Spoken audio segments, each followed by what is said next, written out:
Olá pessoal, tudo bem? Hoje iremos falar sobre os mecanismos do desgaste abrasivo, ou seja, quais são as formas, os mecanismos que ele age para efetuar esse tipo de desgaste.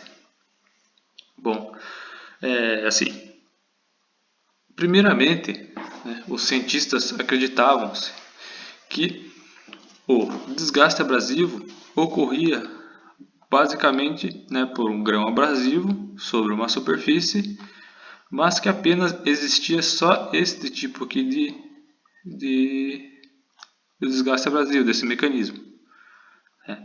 Seria o cutting.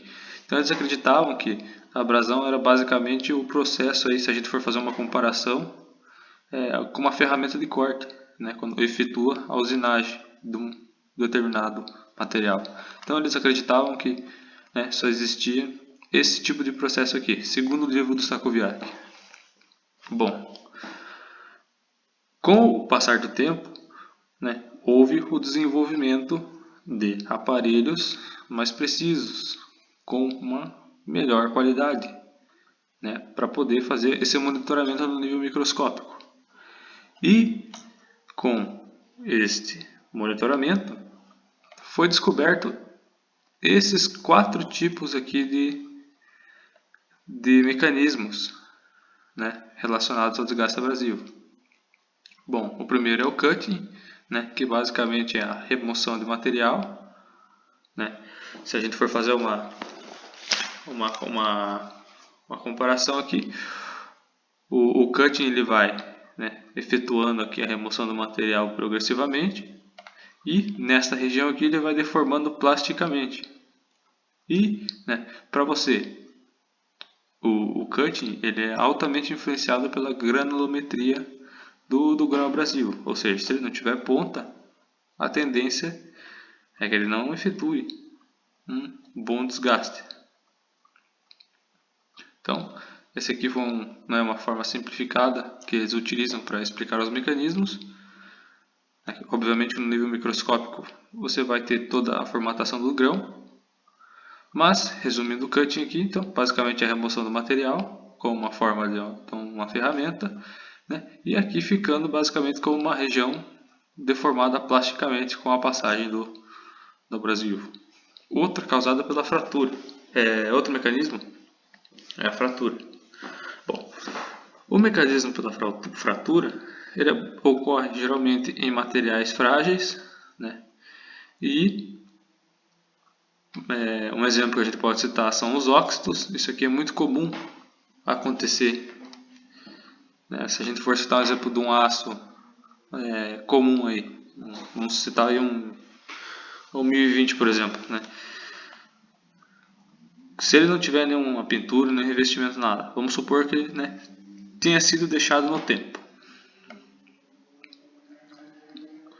Quando você deixa um aço no tempo, é do conhecimento de todos que ele enferruja. É um aço que a gente citou aqui, que é o 1020, por exemplo. Ele enferruja. Se a gente for imaginar, então peço agora que você imagine a seguinte situação. Imagine que aqui é uma camada de óxido do ferrugem que se formou sobre o aço, e aqui embaixo fosse o aço, nesse quadrado aqui. Este tipo de desgaste ele ocorre por fratura quando você aplica uma carga sobre a camada de óxido, você acaba quebrando esses óxidos e, consequentemente, tendo um desgaste por abrasão. Se você for fazer uma comparação, pegar aqui, este tipo de desenho aqui, por fratura. Se você for ver o coeficiente de atrito com o aumento da carga, você vai ver no aço que ele tende a subir. Por quê? Porque esse óxido, essa camada de óxido aqui, ela faz uma película entre o material, o grão abrasivo, ou o que for, a superfície abrasiva, e entre a superfície de baixo do aço. E quando tem essa película aqui, ela reduz o atrito. Se a gente for pegar algumas figuras, isso iremos falar mais para frente, nota-se que quando você aumenta a carga sobre o aço, você aumenta o coeficiente de atrito. E esse aumento ocorre justamente por causa disso, né? Devido a essa quebra dessa camada de óxidos. E acaba tendo um contato direto aqui dessa superfície aqui, né, com o corpo do aço aqui abaixo. Então, basicamente seria isso aí, esse tipo de fratura, né? Com o aumento da força, você vai efetuando trincas, né, de características frágeis, ok?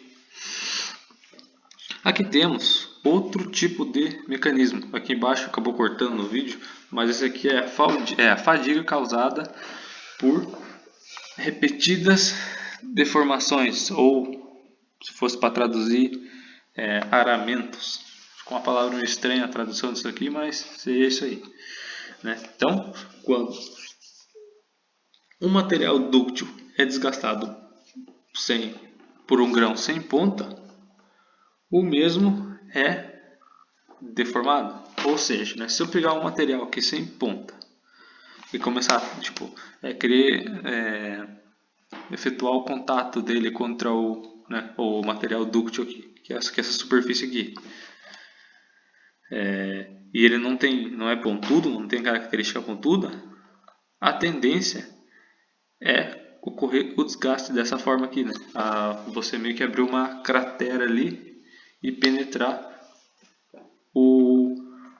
a superfície dúctil. Aí temos esse último aqui, que também acabou cortando a imagem, que seria o grão arrancado, né? Um tipo de mecanismo também, que com esse aqui ocorre também em materiais cerâmicos principalmente. Por quê? Porque aqui existem, né, devido à tenacidade e à capacidade de absorver pouca energia, ocorre esse arrancamento dos grãos aqui, né? E também o limite aqui dos grãos, eles têm uma certa fragilidade. E com essa fragilidade torna-se mais fácil de arrancar ocorrer esse tipo de situação. Bom, acredito que respondi os 4 mecanismos de desgaste abrasivo. Obviamente que todos esses aqui estão de uma forma simplificada, né, por meio de uma ponta. Se você for ver de uma forma mais amplificada, você vai ver que no nível microscópico eles são um pouco diferentes do que esse método aqui simplificado. Mas esse daqui é só para você conseguir entender. Obrigado.